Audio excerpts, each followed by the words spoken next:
Hello everybody, it's Erin here. I am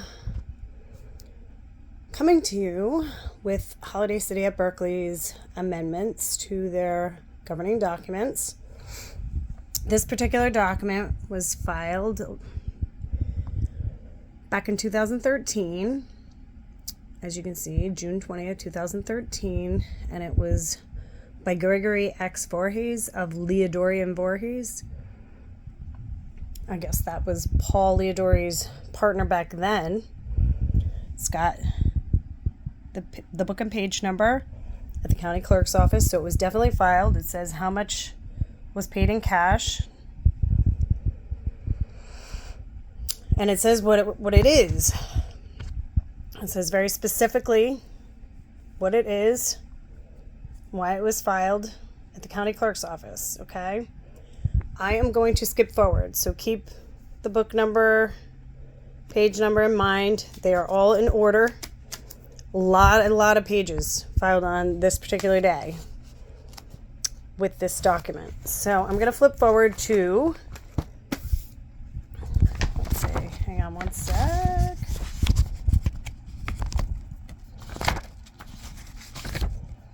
This is the section of your governing documents. This is the Declaration of Covenants and Restrictions. Okay, but I'm going to flip forward even further to Article 10, where it says transfer and subsequent transfer. Okay. Now, I'm going to go over to this book that, if you go down to the association, they hand it to you. Okay? They hand it to you, and it gives you all kinds of information. It's interesting because it's not dated. Like, this stuff is not dated. Like, these loose papers that they give you with it, none of them have the date or who wrote them. As you can see, one owner must be 55. One occupant must be 55. Buyer must be a person. Business or corporations are not permitted to buy. You know, I mean, it's ridiculous that they do not adhere to their own, and why they advertise this way. It says, "Dear Sir, Madam Realtor." They should not be able to advertise this way. This is false advertising. If this is a rental, one tenant must be 55 or older and complete the tenant certification and all other requirements. Okay? So, now we're going to get to, as I was saying, the Article 10, transfer and subsequent transfer. Here, we're going to match them. They are identical on this page. Okay. See ignore my highlighted. That's just for my own notations. Book and page number on this one, because this is the filed copy. No book and page number here. Why the association doesn't put the book and page number, I have no idea. But that is okay so far. Turn the page. Okay. Let's see if it matches. So far, so good. This looks like it matches. This one's just a lot bolder. Okay, so moving on to the next page. We got book and page number on this one. Now notice it goes all the way down to E. Okay? E, where it says no sales, transfer, gift, yada, yada, yada. And it says it was amended May 5th, 2010. Let's go over to this book. Same thing. No transfer, gift, amended May 5th, 2010. Now, you're seeing it ends in E. turn their page, it goes to F, and then it's got all this other stuff. But it's not filed because there's no date and page, no book and page, number. So let's look over here. This goes to F, but there's none of that other stuff. None of it. Where is this stuff coming from? I'll tell you. It is fraud. 100% fraud. Who put this here? Why is it here? It doesn't belong here.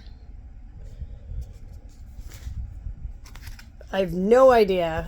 They're trying to pass this off for that escrow money, for the $5,000 deposit, for the house flippers, but it's not legit.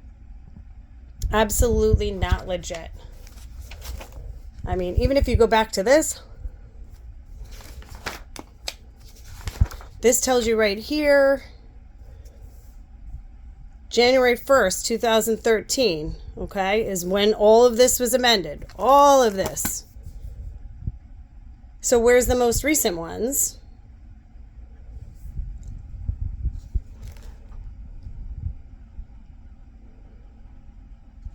So let's look at that again.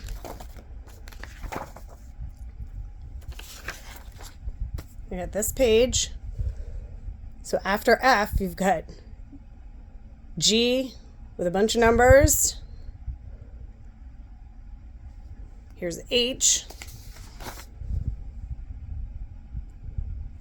Like, this is crazy. This stuff is not legit. It does not exist. Here's F. But even look here. Look at 12. Now look at 12 of what they're handing out. Here's their 12.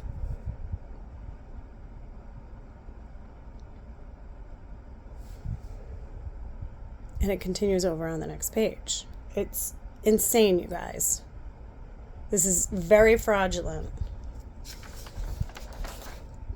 So this is what your board and Pollyadori were doing. Now, mind you, we were in receivership. Holiday City Berkeley was in receivership.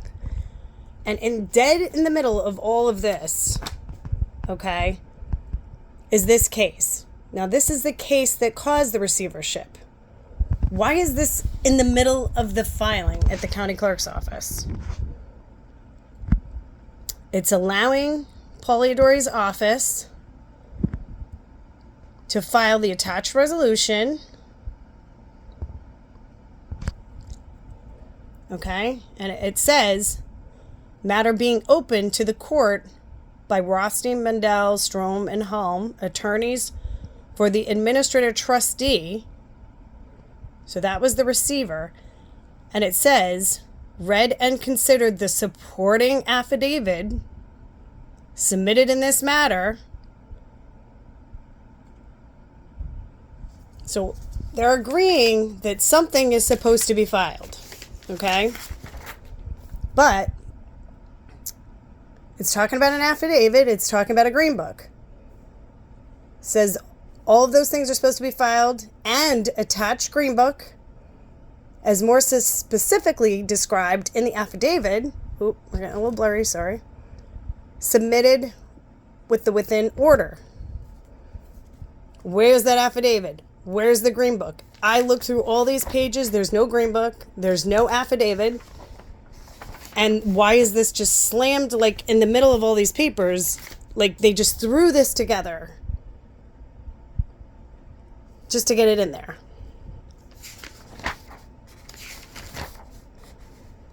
Like a lot of this, like I made little notations.